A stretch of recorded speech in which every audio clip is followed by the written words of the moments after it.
Hi, welcome to Techie Dialogue. In this video, we'll explain how to change browser search engine Firefox, so you can choose the search provider you prefer for faster and more personalized browsing. Step 1.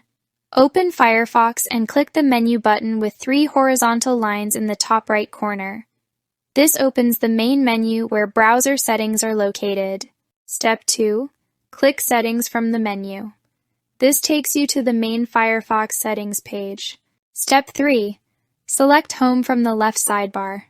This section controls what Firefox shows when it starts. Step 4. Find the Home page and New Windows option. Here you can choose what page Firefox opens by default. Step 5. Click the drop-down menu and select Custom URLs. This allows you to set your own home page. Step 6. Enter the website address you want as your home page and close the current window. Step 7.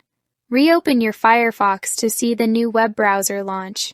Thanks for watching, and don't forget to subscribe to Techie Dialogue for more simple and helpful Firefox tutorials.